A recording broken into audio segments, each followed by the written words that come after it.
Yo tout le monde, c'est Stitch JLP, j'espère que vous allez tous bien. Donc là en fait je suis en train de finir le montage de la vidéo et je me rends compte qu'il y a certains cafouillages qui sont euh, de ma part ou certaines fautes que j'ai faites. Donc j'ai fait exprès de mettre les sous-titres justement pour que vous compreniez mieux ce que je dis, mes propos et tout. Parce que là malheureusement, comme vous le savez, comme je vous le comprenez, comme je vous l'ai dit dans la vidéo, en fait je suis en stage actuellement. Et pour ceux qui me suivent sur Insta aussi, ils le savent. Et du coup, c'est un peu compliqué pour moi, genre pour refaire la vidéo et ça me prendrait genre beaucoup trop de temps. Donc là, j'en profite d'avoir un petit temps libre pour faire la vidéo et pour finir le montage. Voilà. Je tenais aussi à m'excuser d'avance pour la qualité du. Comment ça s'appelle pour la qualité du montage, parce que là, du coup, j'utilise un nouveau logiciel de montage et du coup, je ne connais pas de fou. Donc voilà. Veuillez m'excuser d'avance. Et aussi, bah, du coup, bonne vidéo et profitez bien. Yo tout le monde, c'est Stitch ZLP, j'espère que vous allez tous bien. Donc aujourd'hui on se retrouve pour une nouvelle vidéo sur les anecdotes de Disney, sur les parcs de Disney. Et avant de commencer, je tenais quand même à m'excuser pour avoir été très peu actif ces derniers temps sur YouTube et sur Instagram. Voilà. Pour être franc avec vous, j'ai pas forcément eu des idées de vidéos. Je savais pas quoi faire. Alors, il y a une grosse vidéo qui est en préparation, enfin il y a deux grosses vidéos qui sont en préparation. Mais les vidéos, alors il y en a une qui est déjà tournée, mais il faut que je refasse l'audio parce que bah, j'ai quelques problèmes de bégaiement dessus. Et la deuxième qui sera, avec un peu de chance, elle sera faite avec justement les Imagineers de Disney. La semaine prochaine, je serai en stage et justement, je ferai un stage là-bas. Donc j'espère que je pourrai peut-être interviewer les Imagineers. Donc voilà. Donc voilà, et puis on va commencer du coup la vidéo.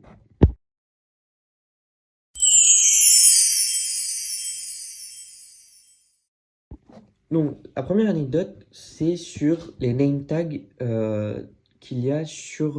Enfin, les name tags des cast members et de toute personne qui travaille à Disney. Donc vous avez pu le remarquer, je pense, ceux qui vont lire plus loin, et justement faire en sorte que les cast members et les autres gens se tutoient, et les autres employés se tutoient. Voilà. En fait, justement, c'est Walt Disney, lors de son vivant, qui refusait totalement que les gens s'appellent par leur nom de famille. Il ne disait pas monsieur, personne se vous voyez, tout le monde se tutoyait. Donc voilà, Walt Disney, lui par exemple, tout le monde l'appelait Walt. Et du coup, il s'est dit, bon bah Disney, on va faire... Enfin, dans Disneyland, on va faire exactement la même chose. Donc ce qu'on va faire, c'est que ils prennent juste les prénoms et ils se tutoient tous entre eux. Voilà.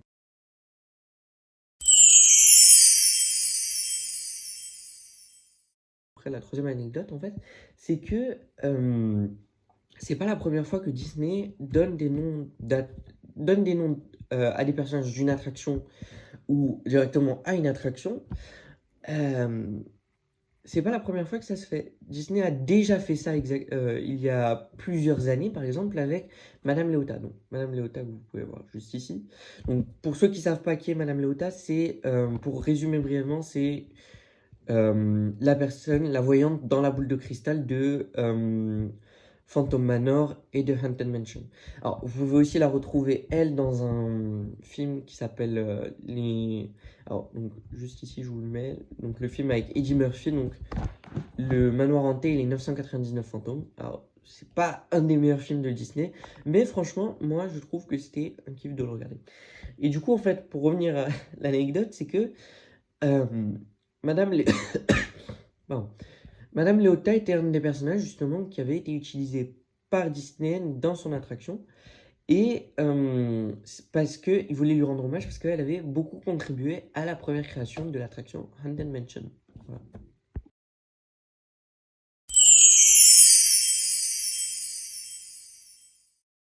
Alors je tiens à préciser, quand je dis anecdote sur Disneyland, ça comprend donc ceux qui travaillent là-bas et les attractions. Voilà, je tiens à préciser ça.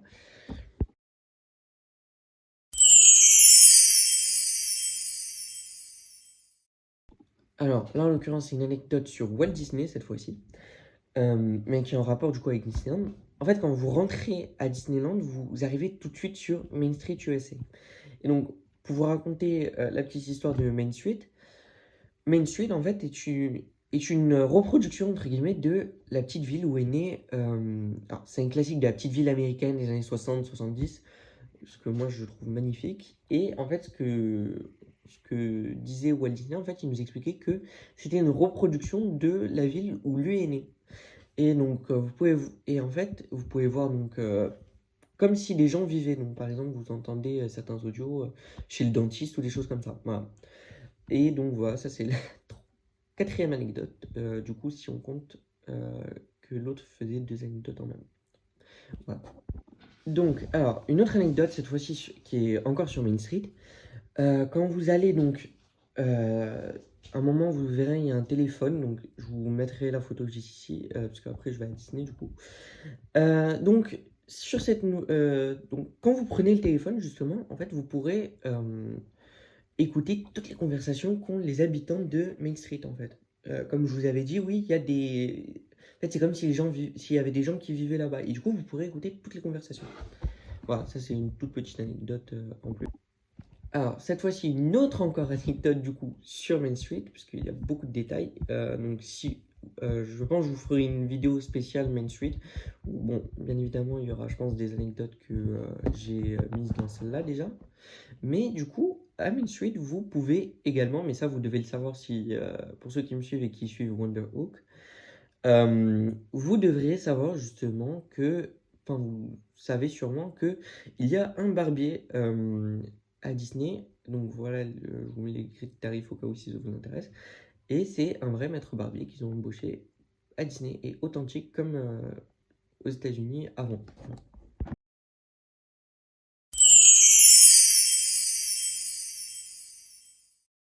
Donc, autre grosse anecdote, alors cette fois-ci sur donc, Disneyland en fait. Si vous ne le saviez pas, l'attraction, enfin le parc, pardon, pour moi, le parc avait été créé sur une ancienne ferme qui était donc à Marne-la-Vallée et ils ont racheté la ferme afin de créer Disneyland pour le terrain. Et ce qu'ils ont fait, c'est que quand ils l'ont racheté, ils ont également racheté certains accessoires qui étaient dits types. Donc par exemple, comme, alors je crois oui, c'était une moissonneuse-batteuse que vous pouvez voir juste ici. Et ils ont fait venir, enfin ils ont gardé plein d'éléments de décor qu'ils utilisent encore aujourd'hui. Notamment par exemple le puits de Frontierland que vous pouvez voir juste ici. Qui eux, vous voyez, c'est pratiquement plein d'éléments. En fait, Frontierland, ça a été construit pratiquement sur... Ils ont utilisé la plupart des accessoires justement qui appartenaient à cette ferme. Voilà. Alors donc deux anecdotes en plus. Alors donc cette fois-ci ça va être une anecdote. Comme vous le savez en fait Disney, bon, il y a de la musique tout le temps et il y a souvent des attractions ou des petits détails enfin des activités qu'on peut faire à Disney qu'on n'a pas forcément remarqué. Donc notamment donc comme vous le savez la musique est très importante à Disney et les effets pour vous mettre en immersion est très très importante. Donc par exemple à Main Street, si vous allez au premier étage, à côté du glacier, si vous montez au premier étage, et bah, vous pourrez prendre un cours de piano. Et la deuxième anecdote, du coup cette fois-ci c'est à Frontierland. Alors, c'est un peu dans le même style que pour Boot Hill. En fait, quand vous allez vers le puits à Frontierland, et bah, si vous approchez votre oreille, vous pourrez entendre des coups de pioche de personnes de la mine qui sont encore vivantes. Voilà.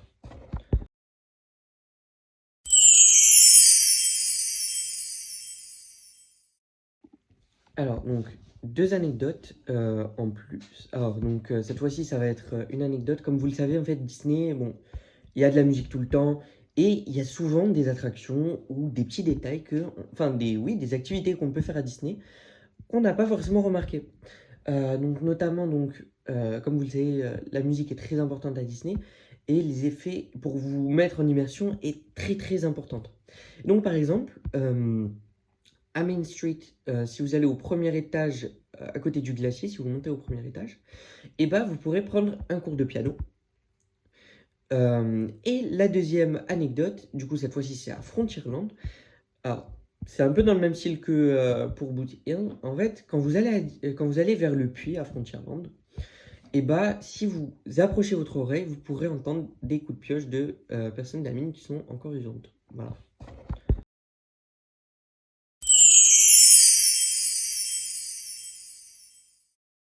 Alors cette fois-ci, c'est une anecdote sur donc le parc studio.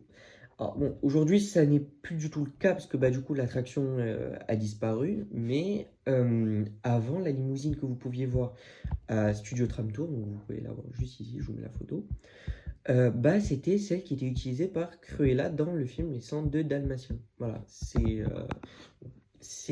un des rares véhicules justement un des rares vrais véhicules qui a été utilisé. Et pour la petite anecdote, alors ça je suis pas du tout sûr, et je poserai sûrement la question. Mais du coup, euh, comme Gérard Depardieu était français et qu'il a joué dedans, il y a de fortes chances que c'est un rapport avec le fait que la limousine vienne des 102 Dalmatiens et qu'il a été donné à Walt Disney Studios et en France du coup.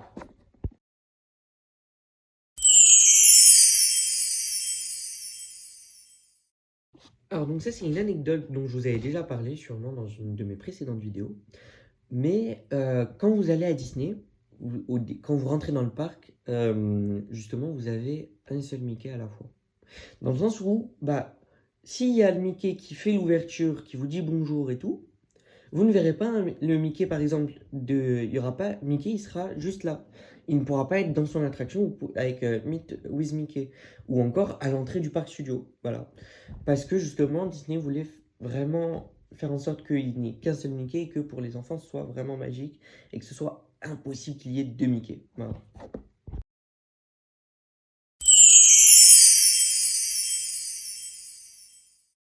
Alors cette fois-ci, pour donc la première anecdote sur ce land, en fait, à Fantasyland, vous pouvez retrouver donc au-dessus de l'attraction Blanche-Neige et les 7 nains, vous pouvez retrouver donc, je vous montre la photo, la méchante reine qui vous regarde de haut. Voilà.